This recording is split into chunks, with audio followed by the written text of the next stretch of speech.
this small bullet suggests one of those fancy silver-mounted weapons that are made to sell to wealthy people. Sir Horace was a bit of a sportsman and knew something about game shooting, but I take it he had no use for a revolver. I assume he kept one of those fancy weapons on hand thinking he would never have to use it, but that it would do to frighten a burglar if the occasion did arise.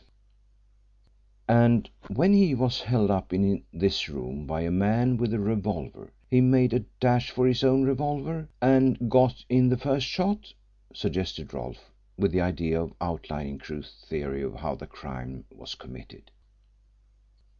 "It is scarcely possible to reconstruct the crime to that extent," said Crewe with a smile, "but undoubtedly Sir Horace got in the first shot.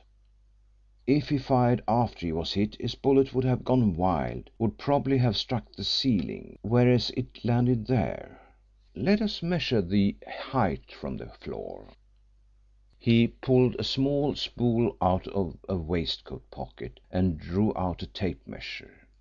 "A little high for the height of an average man, and probably a foot wide off the mark." "And what do you make of the disappearance of Sir Horace's revolver?" asked Rolfe, who seemed to his superior officer to be in danger of displaying some admiration for the deductive methods. "I'm no good at guesswork," replied Crewe, who felt that he had given enough information away.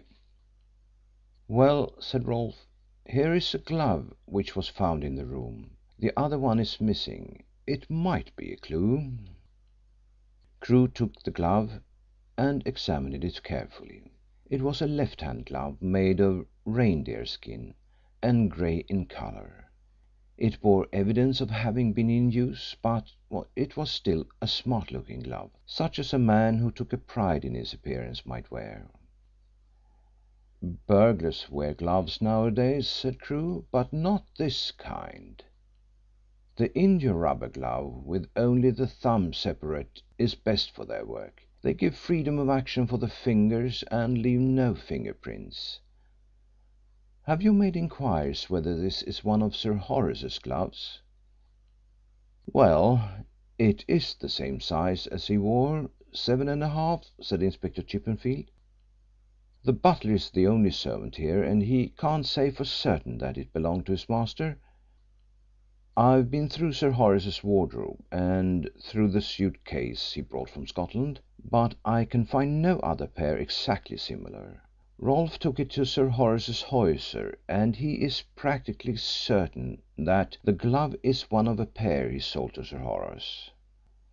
"That should be conclusive," said Crewe thoughtfully. "So I think," replied the inspector. "Well, I'll take it with me if you don't mind," said Crewe. "You can have it back whenever you want. Let me have the address of Sir Horace's hosier. I'll give them a call."